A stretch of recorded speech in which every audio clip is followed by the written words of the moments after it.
महात्मा उपासक डॉक्टर सोहनराज तातेड़ पुनरुत्थान और आत्मविज्ञान के बाद अब ला रहे हैं सनातन सत्य, जैसी दृष्टि वैसी सृष्टि, कुदरत कुदरती रचना। भाई और बहनों, मातृशक्ति को नमन। आपका हार्दिक स्वागत, अभिनंदन है, सत्कार है। सनातन सत्य, दृष्टि विज्ञान, जैसी दृष्टि वैसी सृष्टि, इस कार्यक्रम के अंतर्गत हम आपकी दिशा बदल देते हैं। ऐसा कहा जाता है, दिशा बदल दो दशा बदल जाएगी, नजर बदल दो नजरिया बदल जाएगा, दृष्टि बदल दो दृष्टि बदल जाएगी। हम आपकी रॉन्ग बिलीफ को फ्रैक्चर करके आप में राइट बिलीफ रूपी ज्ञान का बीजारोपण करते हैं, आपको सम्यक दर्शन देते हैं। उसमें हम कुदरती रचना, कुदरत के कानून का सहयोग लेते हैं, क्योंकि उसी से सनातन सत्य मिलता है। वही सृष्टि का जो है ऑपरेटर, क्रिएटर और डिस्ट्रॉयर है। हम तो केवल सफरर हैं। हम आपके अंदर ये दृष्टि डालना चाहते हैं, you are only sufferer, no creator, no destroyer और नो ऑपरेटर। ये भेद विज्ञान करना चाहते हैं। ये सारा कार्य हम अलग अलग एपिसोड्स के माध्यम से करते हैं। तो बहुत सुंदर एपिसोड लेकर के हम आपके सामने प्रस्तुत हो रहे हैं कि भूत, वर्तमान और भविष्य की समीक्षा। भाई और बहनों, समीक्षा करना एक मूल्य है, समीक्षा करना एक गुण है। हर व्यक्ति को, हर समाज को, हर देश को और ये पूरे विश्व के यूएनओ, जो कि 210 कंट्रीज का संसद है, उन सब को समीक्षा करनी चाहिए। समीक्षा करने के लिए हमें रोड मैप, ब्लूप्रिंट निकालना पड़ेगा और उसके बाद में हम समीक्षा करेंगे कि सप्ताह भर में हमने काम के अंदर क्या बॉटलनेक्स रही और क्या हमारा अचीवमेंट रहा, कितना अचीवमेंट से हम नीचे रहे या ऊपर गए। वो सारा जो है हमें उसकी समीक्षा करनी चाहिए। समीक्षा करना बुरा नहीं है, समीक्षा करना निंदा नहीं है, समीक्षा करना एक पॉजिटिव अप्रोच है। समीक्षा और निंदा में बहुत फर्क है। समीक्षा हम सिस्टम की करते हैं और निंदा हम व्यक्ति की करते हैं। तो ये बहुत बड़ा फर्क होता है। तो भाई और बहनों, सबसे पहले हम भूतकाल की समीक्षा करते हैं। जिस व्यक्ति का भूतकाल अच्छा रहा है, निश्चित रूप से वर्तमान उसका अच्छा होगा, क्योंकि भूतकाल का पुरुषार्थ आज का भाग्य बनता है और आज का भाग्य है वो आने वाले कार्यक्रम, आने वाले का पुरुषार्थ बनता है। पुरुषार्थ भाग्य में बदलता है, भाग्य पुरुषार्थ में बदलता है। ये कारण कार्य के सिद्धांत के ऊपर वर्क करते हैं, जो कि यूनिवर्सल ट्रुथ है। ये कॉज एंड इफेक्ट के आधार पर काम करते हैं।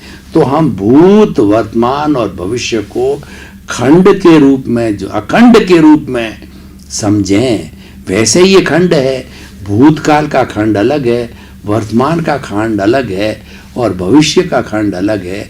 लेकिन तीनों खंड को मिला करके इसको अखंड करें, तब ये होलिस्टिक बनता है। और जब भूत, भविष्य, वर्तमान होलिस्टिक बनते हैं तो हमारा जीवन भी होलिस्टिक बनता है।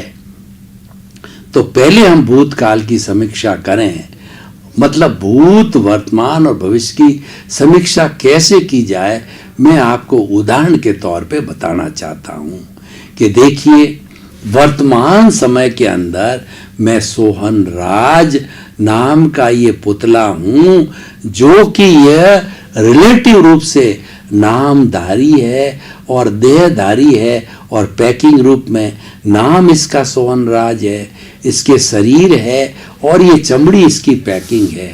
उसी तरीके से ये सम्यक दर्शन है। उसी तरीके से 84 लाख जीवा योनि प्राणियों को जो है रिलेटिव रूप में, जैसे पेड़ है उसकी छाल है, वह उसका पैकिंग है, पेड़ उसका नाम है और वह नामधारी और देहधारी, देह उसका पेड़ है और चमड़ी उसकी जो है वो उसके ऊपर छाल है, वो चमड़ी है।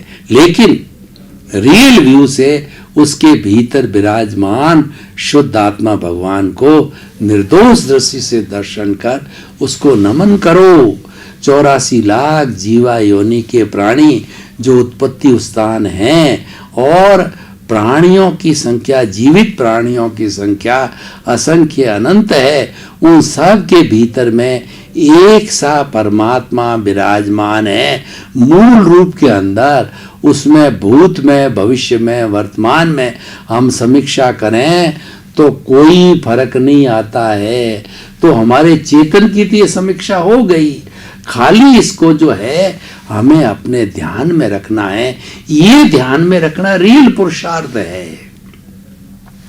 जब आप 2 व्हीलर 4 व्हीलर के ऊपर निकलो, ट्रेन में निकलो, तब आपको कोई भी पेड़ पौधा, गधा, ऊंट, गाय, भैंस जो हम बच्चों को बताते हैं ये बकरी है, ये गॉट है, ये बफेलो है, ये जो है कार्ट है, ये बुलक है और ये जो है ये पिकॉक है, उसी तरीके से आप अपने आप भीतर को बताओ कि इसके अंदर शुद्ध आत्मा भगवान, शुद्ध आत्मा भगवान, हर एक को शुद्ध आत्मा, शुद्ध आत्मा, शुद्ध आत्मा देखते चलो, देखते चलो, जानते चलो, देखते चलो, जानते चलो। ये रियल पुरुषार्थ है।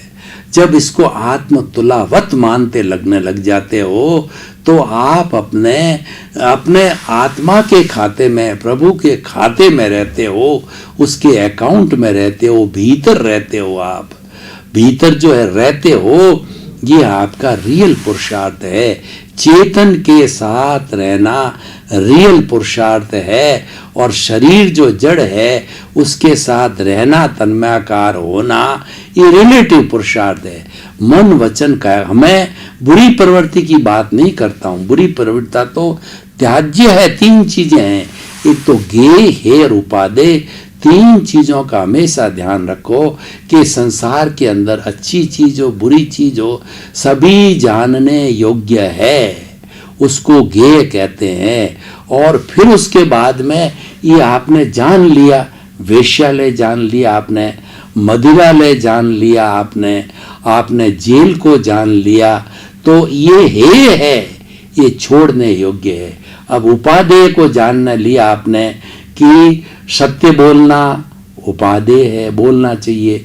Honesty is the best policy, follow करनी चाहिए। और भोजन है, हमें हित मित रित रखना चाहिए, ये हमारा जो है उपादेय हो गया। यानी जो अच्छी प्रवृत्ति वो उपादेय है, बुरी प्रवृत्ति है मतलब छोड़ने योग्य है। तो गे, हे और उपादेय तीनों को जानना बहुत जरूरी है। उसी से ही हमारी भूत, वर्तमान और भविष्य की जो है समीक्षा होगी। तो आइए हम समीक्षा करते हुए चलते हैं। मैं आपको एक उदाहरण के तौर पे बताना चाहता हूँ कि भूत वर्तमान काल में तो मैं ये सोहन राज, जैसा मैंने व्याख्या की, पुतला है। और ये पुतला कहाँ से आया? ये पुतला तो पिछले जन्म के कर्मों के भुगतान के लिए मिला है। जब इस शरीर से जुड़े हुए अघाती कर्म पूरे हो जाएंगे, जब आयुष्य पूरा हो जाएगा तो ये पुतला चला जाएगा। पिछले जन्म के अंदर जो है मोहन राज नाम का व्यक्ति था, फॉर एग्जाम्पल, उस मोहन राज ने कुछ भाव किए, उसने जो कुछ कॉजेज डाले, अच्छे या बुरे कॉजेज डाले, तो कॉजेज डालता गया और उस मोहन राज का आयुष्य कर्म पूरा हो गया। उसके शरीर के जितने भी कर्म है उसका भुगतान हो गया। तो मोहन राज वो छोड़ के चला गया। वो तो उसके जाने से वो तो जड़ था, समाप्त हो गया। लेकिन जो भाव कर्म डाले थे और वो आत्मा की हाजिरी है, पिछले जन्म में वही आत्मा था, प्रभु था जो आज मेरे साथ है, वही पिछले जन्म में था। मैंने बताया कि ये भूत भविष्य वर्तमान में चेतन की हमने समीक्षा कर ली, उसमें कोई परिवर्तन नहीं आता है, वह तो शाश्वत है। उसकी प्रेजेंस में जो भाव कर्म मोहन राज ने डाले थे, मोहन राज रूपी पुतला खत्म हुआ है, वो भाव कर्म नहीं खत्म हुए हैं।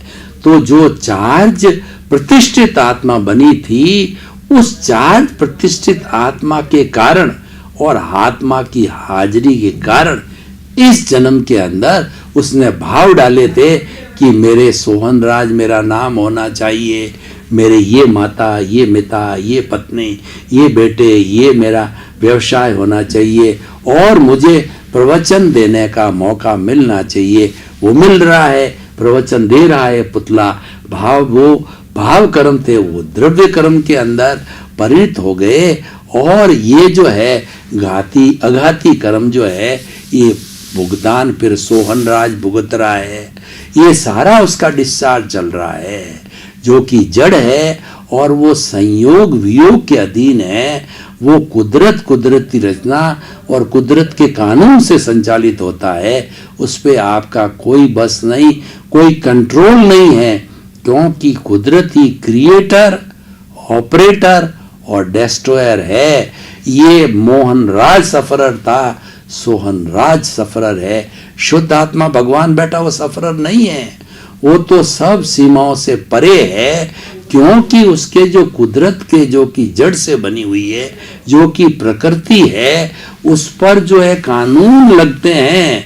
वो कानून चेतन पे नहीं लगते हैं, चेतन उन कानून से मुक्त है। तो इसीलिए वो उस पर अलग कानून लगते हैं। उसका जो है कानून है वो रियल पुरुषार्थ का कानून है, वो स्वतंत्र है और ये प्रतंत्र है। तो ये सोहन राज फिर जो है ये भाव डालता जा रहा है। तो ये जब इसका समय आएगा, आयुष्य पूरा हो जाएगा और इस शरीर के सारे जो है वो हिसाब पूरा होते ही चला जाएगा और जाकर के नेक्स्ट बर्थ के अंदर जैसा जैसा चार्जिंग किया हुआ था, इसी परमात्मा की हाजिरी से जो है भविष्य काल की समीक्षा कर रहा हूं कि भविष्य काल में यशवंत राज बनेगा। तो आप देखिए, एक ही आत्मा की हाजिरी वही समीक्षा करने वाली है। वो न होती तो कैसे भूत होता, कैसे वर्तमान होता और कैसे भविष्य होता, क्योंकि ये भुगतने वाले तो चले गए। वो जो फर्नेस में जल गए, वो बोल के ये नहीं कहेंगे कि मैंने पिछले जन्म में ये किया था। इसीलिए तो हम भूल जाते हैं। आज मेरा कोई पैसा हड़प रहा है, 50,000 जिसने दबा लिया और मैं दुखी हो रहा हूं कि भाई मैंने तो तेरे से पैसे लिए ही नहीं, मुझे कोई याद ही नहीं इतने 60-70 वर्ष की उम्र में, और तू कहता तुम दबा रहा है। तो वो कह रहा है कि मैं मांगता हूं, दबा रहा हूं। तो वास्तव में आपके पास में अगर ज्ञान है, आपके पास में रियल पुरुषार्थ है, तो आप ये मानोगे कि पूर्व जन्म का जो है ब्याज सहित ये व्यक्ति निमित्त रूप में जो जिसकी ड्यूटी है, किसकी, उस जो है कुदरत की ड्यूटी है, उसने भेजा है। आप उसको स्वीकार करो। हुआ सो न्याय, कुदरत के न्याय को स्वीकार करो। साइंटिफिक सर्कमस्टेंस एविडेंसेस वही कुदरत है और उसी कुदरत के कानून और रचना से वो संचालित होता है। उसका बहुत बड़ा परिवार है। द्रव्य क्षेत्र काल भाव है, उसके साथ में काल स्वभाव कर्म पुरुषार्थ नियति है और उसकी रचना में 6 घटक है। वो जो है चेतन, अचेतन और रेस्ट, मोशन, टाइम और स्काई या स्पेस उसकी रचना है। तो भाई और बहनों, सब उसका जो कार्य है हम समीक्षा कर रहे हैं। हमने ये लिया कि हम जो है तीनों काल की समीक्षा कर रहे हैं, ये हमारी समीक्षा चल रही है। तो इस तरीके से ये पूरा एक होलिस्टिक समस्या हो गई कि यशवंत राज भाव डाले, सोहन राज ने भुगता, सोहन राज ने भाव डाले और मोहन राज भुगत रहा है। तो इस तरीके से ये एक जो है पूरी साइकिल पूरी होती है और ये हमारी समीक्षा हो गई। ये तो भीतरी जगत का सारा जो है वह हमारी कहना चाहिए मूल्यांकन है और समीक्षा है। इस जगत के जो हमारे कार्य है उसकी भी हमें समीक्षा करनी चाहिए। अब मैं कुछ आपको उदाहरण देके बताना चाहता हूँ। मैं पहले तो जो है जो हमारा खुद का जीवन है उस जीवन से बताता हूँ कि ये पौद्गलिक जीवन है। पहले जन्म लेता है तो बच्चा होता है, फिर बालक बनता है और उसके बाद के अंदर किशोर बनता है, किशोर के बाद युवा बनता है, युवा के बाद प्रौढ़ बनता है, फिर वृद्ध बनता है। जैसा मैं हूँ 75 को क्रॉस किया वृद्ध हूँ, तो ये बदलता रहता है।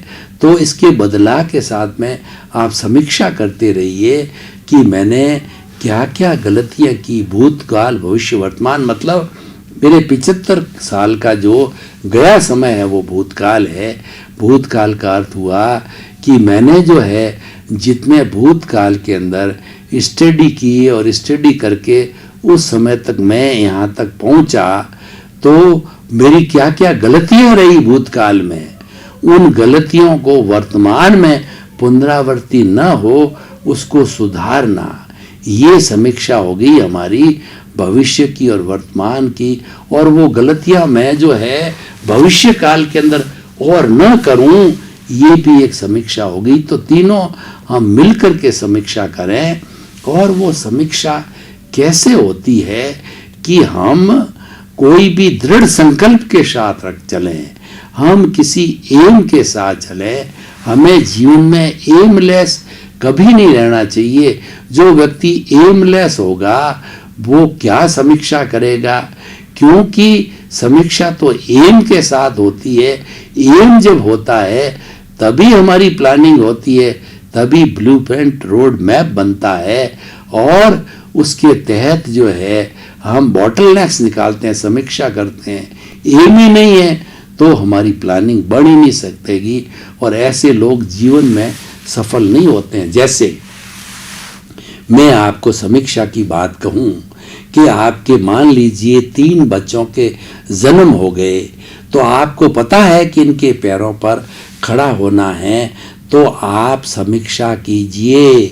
बच्चे के जन्म होते ही उसका आजकल बहुत सुविधाएं है, उसके सेविंग का ऐसा अकाउंट खुला दीजिए कि लड़की जो 18 साल की, लड़का 21 साल का, तो 18 साल के अंदर मान लीजिए कि उसको 20-25 लाख रुपया हमको जो है दहेज के रूप में देना है, उससे अच्छी शादी हो जाएगी। तो उसके अनुरूप जो है किस्तें बना दीजिए। लड़का 21 साल का है, जन्म के से हमने अकाउंट खुला दिया, 21 साल का जब हो जाएगा तो वह पढ़ लिख करके उसको धंधे में डालना है, तो 25 लाख रुपए उसके लिए बहुत होंगे। या अच्छा उसने नौकरी करेगा तो उसकी ब्याह शादी पे से हो जाएगा। इस तरीके से जो उनको पैरों पर खड़ा होने के लिए भौतिक साधन चाहिए, जो कि पैसे के द्वारा जो है साधन जो है जुटाए जा सकते हैं, उनकी प्लानिंग बचपन से ही कर लीजिए। और वह एक जो है जैसे 3 बच्चे हो गए, आपको मालूम पड़ गया कि 5,000 रुपये की किस्त है और आप 20-25 हजार रुपये महीने कमाने वाले हो, तो 5,000 को भूल जाइए, आपके अकाउंट से वो ऑटोमेटिकली कटते रहेंगे अपने आप आपको। इसीलिए आप 25 मत मानो, आप अपनी सैलरी को 20 मान करके और फिर घर गृहस्थी की जो रिक्वायरमेंट्स है, रोटी कपड़ा मकान शिक्षा चिकित्सा, उस पे प्लानिंग करके खर्च कर दीजिए और वह उसके अनुरूप ही सारा करिए। अगर कुछ लोग क्या करते हैं, अनप्लान्ड लोग होते हैं, वो क्या करते हैं कि ये बच्चों के अकाउंट खुलाते नहीं हैं। और नंबर 2 क्या है कि जो 25,000 का जो उसकी जो मंथली उसकी इनकम है वो खर्चा करते हैं 40,000 का, उस पे कर्जा चढ़ जाता है। वो कर्जा किसी मकान के अगेंस्ट लेते हैं, किसी प्लॉट के जो माँ बाप की संपत्ति उसके हिस्से में आई है उसके अगेंस्ट कर्जा लेते हैं। तो और कई बार क्या होता है कि व्यक्ति को जो है आजकल ये गाड़ियों वाले चाबी पकड़ा लेते हैं और मकान वाले मकान की चाबी पकड़ा लेते हैं। उसके पास प्लानिंग नहीं है, उसके पास में भूत भविष्य की समीक्षा नहीं है कि ये मैं किस्त कहाँ से भरूंगा। वो ले तो लेता है लेकिन वो किस्त भर नहीं पाता है, तो वो फ्लैट वो जिस मालिक का था वो ले जाता है और उसके साथ साथ गाड़ी जिस कंपनी की थी वो अपने आप ले जाती है। तो आपकी बदनामी हुई, आपने क्या पाया? वो न तो गाड़ी आपकी हुई, न आप फ्लैट पर हुआ आपका, फिर आप रोड पे आ गए। बच्चों के आपने अकाउंट खोले नहीं, आप तो उड़ाने में पैसे रखे, आप तो यही रखते रहो, मौज करो, मजे करो, मस्ती करो, अच्छे अच्छे कीमती कपड़े पहने और जो अच्छा अच्छा भोजन किया और किराए का मकान 20-25 हज़ार का मकान लिया, घर के मकान का पता नहीं, बच्चों के जो सेविंग का पता नहीं। और जब धीरे धीरे करके बच्चे तीनों बड़े होने लग गए और आप उसमें फिसल गए, जब आपके ऊपर जो बच्चों को निपटाने की आई, आप फिसल गए, आपके हाथ में कुछ नहीं रहा, आप अनप्लान्ड हो गए।